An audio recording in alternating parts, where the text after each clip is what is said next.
Welcome back to Old Wine Wednesday, and this is a very special installment because featuring one of the greatest wines ever produced, at least in my opinion. Old wine isn't just old, it's developed, it's mature, it's become better than it was when it was young. A lot like some people I know and a lot of people who don't ever get better. The best wines do. That's why they're icons. Today, we're going to Spain, to one of my favorite regions, Ribera del Duero. I know this is a contentious topic. People like to say, oh, my favorite wine or the best wine on the planet is for sure La Tâche, or for sure it's a Chevalier Montrachet, or for sure it's a great vintage of Salon Champagne, or something like this. But anyone who knows me, or who's read my book, knows that in my humble opinion, the 1968 Vega Sicilia Unico is the greatest wine I have ever had. And I've had a lot of wine. How can you top that? Well, you put 3 of the most epic vintages ever produced in one bottle. And that's exactly what they do with the Unico Reserva Especial. This particular one, now these are tricky labels. You have to really look in the bottom left-hand corner of the label. It'll have a little number, maybe a weird serial number or code, or maybe just a vintage. This says 1990. Now that's not the vintage of the wine, that's the release, which means they put the 68 and the 70 and the 72 all in this one package. I mean, mind blow. And by the way, if you're a fan of great math, 1968, 70, and 72 released in 1990. That is insanity. How much wine do you have to have in your cellar? And how much money do you have to be sitting on? And how much passion do you have to have for it to wait that long to release a wine? Of course, they don't do it anymore. This is the time gone by. The new Vegas are a whole different story. But this was the golden era. And to make things more interesting, putting it up against the newcomer. In the red corner, Peter Sisseck, weighing in at 1997. Peter Sisseck was the first one to challenge Vega to make a boutique winery. I mean, super tiny. It's pretty much the size or not even smaller than my wine bar. Minuscule quantities of absolutely earth-shattering, mountain-moving Tempranillo that's called Pingus. Now, the crazy thing about these wines, when you first open them, and I know what you're gonna say, but it's so old. No, it's not. You know when you tell your parents,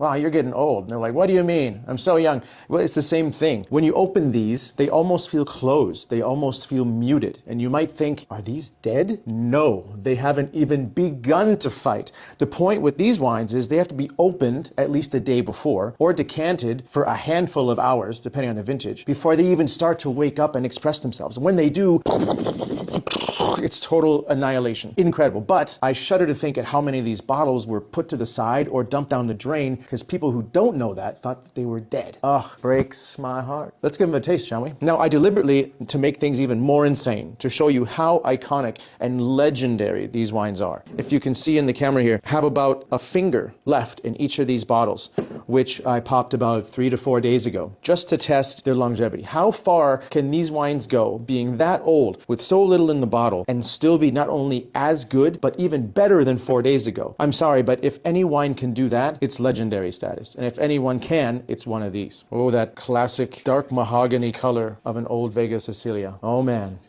Sweet Jesus, Mary, and Joseph. How does this happen? How does this happen? This makes me question my entire life. I mean, it's bad enough that you have the single greatest, my favorite wine of all time. You pair the next most legendary vintage ever, which you could argue is better than the 78 with it, and then the 72 to top it all off. You have structure, power, longevity, acidity, elegance, fruit, everything in one package. This is like John Wayne sitting in his horse stable with the saddle leather, the wet horse blanket, smoking a cigar, eating a plate of Hamon with the fresh hay, and his horse just ate a bunch of wild strawberries on the way over for some reason. That is Vega Unico in a nutshell. And this couldn't be more young. This can still open up more. That is mad. I don't even know why I do this anymore. This is crazy. Okay, Pingus time. It hasn't lost a bit of steam after all that time at the bottom of the bottle. That is absolute insanity. Ooh, typical pitch black Pingus color. This is definitely, some could say, a more modern style than Vega. It's a little bit riper, a little bit richer, and of course, it's not a Bordeaux cuvee like the old ones were. What makes Vega Vega and different from the others is that it's a lot of Bordeaux varieties, right, which they brought over clippings of from Bordeaux in the early 1900s. We're talking about Cabernet, Sauvignon, of course, Merlot, Petit Verdot, and Malbec, with, of course, the most of it being Tempranillo, but still, Pingus is, of course, just pure Tempranillo, and it's like a freight train. This is, how does this happen? Someone tell me. Peter, you out there? What the living When I opened this, I thought something wrong with the bottle. And then I sat on it and then boom, it was like a time bomb. This thing is gargantuan. Okay, you know what? Whatever. If you ever get a chance to drink these, I promise you it will literally change your life. If you do drink these, you are a lucky devil. Try to find them and grab a taste. Worst comes to worst, come down to Sticks and Stones, because here you can.